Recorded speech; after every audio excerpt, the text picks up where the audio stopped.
Happy It's Monday, you guys. Monday. That's right. It's a motivational Monday. It's a mindful Monday, or it's the Monday rundown. We're really excited to be with you all. And if this is the first time that you're with us, the Monday rundowns are a place where Winston and I get to talk about all the things that we love talking about that we don't talk about on Wednesdays. And we like to talk or listen to other content creators, other thought leaders on different topics that you guys have brought to us. So thank you for all of the questions and topics that you have sent to us. Keep those coming in. And Absolutely. so, what is the topic for today? What's the question for today? Let's jump into it. Is it important to get an education about emotions? Hmm. My gut reaction is yes. We should Absolutely, yeah. definitely. I think that, and I've probably said this on other shows in the past, so forgive me for repeating myself, but I feel like there's this thing that we do right now, at least in our culture here. I won't say the rest of the world, but here in the States, where it's like we don't want to be human. Like we would prefer to not have emotions, right? So it's like I'm not emotional. I'm not feeling emotions about this. It's almost like you want to deny the emotions you're having, and that's Hmm. like the thing that people do, which is so counter, not just intuitive, it's like counter acknowledgement of our humanness, because to be human is to have emotions. We're emotional beings, and I Hmm. think that's probably one of the things that's the most I think it's why we have like such a mental health concern right now. It's because people are realizing that they're having emotions and they're not recognizing them, they're not dealing with them, they're not sifting through them, they're not even acknowledging them for the most part. And just because you don't acknowledge them doesn't mean that they go away. And I feel like the people who probably get the farthest in this life as we are living lives dealing with other humans are those that have a better understanding of emotions, not just their own, but of others as well. So I think I wish we got a better education of emotions, even as children. No, I completely agree with you. I think that's well said too, because I think it's the lack of recognition of something that's you're going through, regardless of how much you try to numb it or how Mm-hmm. much you try to ignore it. I definitely, it's something that we believe we're all experiencing, and the ignorance around the subject of emotions, I think, leads to a lot of the discord and challenges that we find ourselves, not maybe not even having only as individuals, but as a society. I think many, I mean, sure, if we look at the research and all, I'm sure a lot of what happens in fights and conflict is that a result of someone or parties not being able to address something, their needs emotionally, and therefore you lash out. I can speak just for my own self. I know when I was unaware of the things I needed emotionally, I made, and they're not poor choices, but I made choices that didn't help facilitate my goal of finding joy or happiness. So I Yeah. definitely agree with you. I think it's paramount that we have an education around emotion, and many of us are finding that. I think to your point that you brought up, um, I know you didn't directly say the pandemic, but I know a lot of us went through that period, or I think it became more newsworthy. People were talking about mental health. Um, but at the core of that, I would say it's the lack of understanding of our emotions that many people are 100%. dealing. That's really what they're dealing with. It's just not Yeah. understanding. Oh, I feel this way. Why do I feel this way? Or what am Right. I feeling? You know. Right. But yeah, I completely agree with you. And then the pushing down or like ignoring your emotions Yeah, as trying to if that's suppress gonna like something. solve it. Yeah, it Yeah, doesn't. It just like not at all. shows up in some other place, space, or area, and um, yeah. So I think No, this I is agree. actually really, really important. No, definitely. All right, so who we listening to today? Let's hear what they We got to say. we got our favorites. You know how we love the School of Life. Well, we're back with the School of Life. So I'm gonna bring up that video. Let's hear what they got to say. Here we go. Our society assumes that emotional education might be either unnecessary or, in its essence, unteachable, lying beyond reason and best abandoned to individual instinct. We are left to find our own path around our unfeasibly complicated minds, a move about as wise as leaving each generation to rediscover the laws of physics by themselves. But the School of Life believes that the journey to finding fulfillment begins with self-knowledge, with emotional intelligence.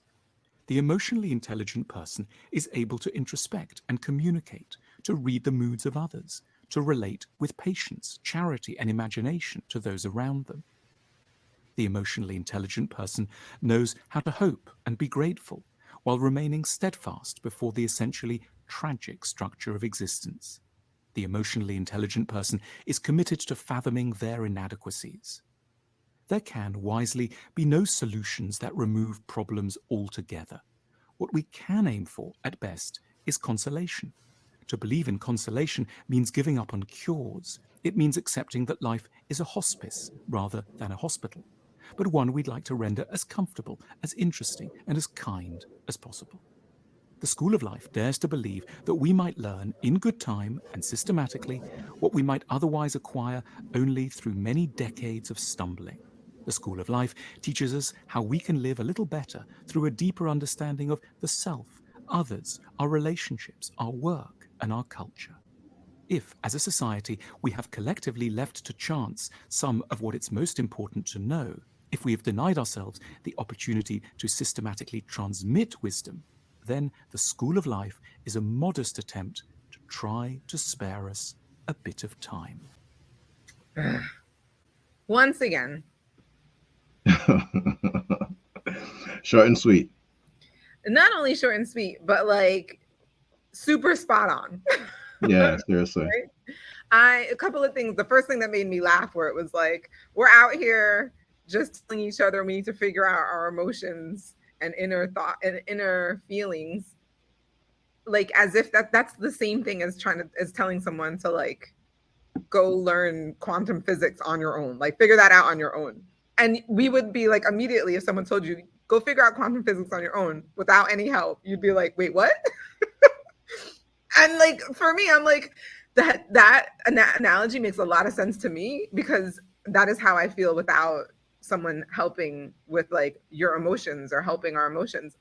How in the world am I supposed to like figure that out on my own? Except that is essentially the culture that we live in. It almost kind of makes you, we're YouTube universitying everything. I just made up that word. So like, instead of like being formally educated on it, or like thinking it's not rational, so we shouldn't teach it, like, it just spoke to a lot of truth. I think there's a lot of truth in that reality that we are currently living, and I don't agree with it. I also love the idea of life should be seen as a hospice and not a hospital, in that we're looking to deal with our emotions or certain traumas that we have, or think, those types of things, in a way where there's like a cure, there's like a one stop, you do, or here's 5 steps, you do the steps and then you're done.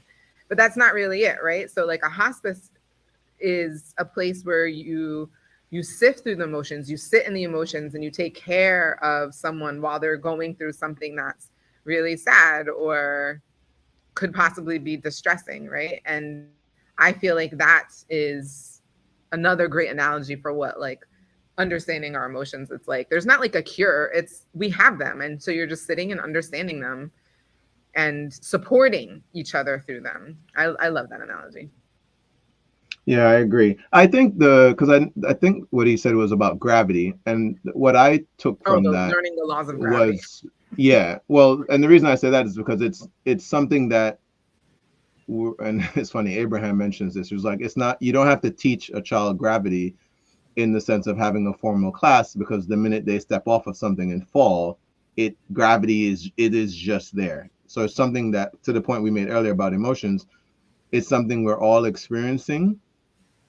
And I would not say disagree with you, but I feel like, not that we need help understanding it, but I think if we were allowed the space to be emotional, maybe in different settings, and definitely as kids, because I know even, with my son, it's like the idea that there are times where he's expressing an emotion that may not be conducive to what I am needing from him. I don't give him the space to go through whatever that might be. Does that make sense? So it's like, I think and then I could only imagine, I was watching something, they were talking about, hey, if you show up to work, they were talking about basketball players, and they were talking about, if you show up to work, you need to leave all that stuff at the door and just show up and perform. And it was funny because as I'm listening to this guy, I'm like, that's, I think, what we should stop doing is having this idea that just because you show up in a setting, and I get it, it's very counter to what I definitely know what I've been taught. It's like you show up, you got to show up and present yourself. But if you are going through something emotional, how are you going to do that well when you're not being given the opportunity? You're actually you're being called on to kind of like fake it. And they were remarking to a basketball player who just, got himself in some trouble. And they were saying, oh, but when he shows up to work, he shouldn't be allowing his emotions to show up, like to just burst out like that. And in my mind, it's like, I think that's the opposite of what we should be doing. We should be recognizing, hey, this guy is doing these things. He may need some space to do that. And maybe he should step away from the sport for a little till he can get that part figured out. But for sure, it can't be us just telling him to turn that off and perform the way he's expected to and discard that. And I think we alluded to it earlier on in the conversation, that I think that's what we're constantly being taught to do. It's, hey, Janelle, you had a bad day, something's going on in your personal life, just show up and teach. No one else needs to, no one needs to know about that. And I think that's not what we're supposed to do. I think we should give each other grace and space to be like, hey, you're not having the best day. And, I know we're going to get into somebody in the comments and be like, so we'll just take off every day if I'm not feeling well. And I'm not saying that, but certainly we can do it differently than we have, because the way we have been doing it, I don't think is long-term helpful or healthy for everyone. Yeah. So maybe there are some people who can, shut things off and just do and excel and so on. But I would imagine that the majority of us, that's not how we are. You know what I mean? Yeah. It's a society that supports shutting it off, discarding it, ignoring it. Yeah. What was the other word you used? Like partitioning it off, like it's like another side. Like this just come up. And again, I feel like I was doing, I would have been a couple of years ago, I could have definitely been on the opposite side of this conversation and been like, no, for sure, I know how to do that. But just because I was doing something doesn't mean that it was the best thing for me to be doing. And certainly doesn't mean long term that it was a healthy thing for me to be doing. And I think that's something that I'm learning, that just because you're able to do something, it doesn't necessarily mean it's the healthiest thing for you to be doing. And you could be causing yourself more harm, but in the moment, you're just kind of like plowing through and powering through things. And, next thing you look back, relationships have suffered because of it. And your life experience isn't what you thought this whole, get up and go attitude thing was going to produce for you. Yeah. So, but no, I really enjoyed that video. This is great. Yeah. Thank you so much for that topic, that question. I think it's really important that we talk about it. Absolutely. Guys, leave it in the comments. Let us know what your thoughts on the video were. Let us know what your thoughts on this question is, on whether or not we should be receiving an education around this. Don't forget to hit that subscribe button. The notification bell is super important. It lets YouTube know that you guys actually value what we bring to you, and also the like button. Until next time, see you on next Monday. Is next Monday Christmas? It is. I think it is. We'll see you then. Until then, as always, remember, you deserve the good life. Say that. Say that. We'll see you guys.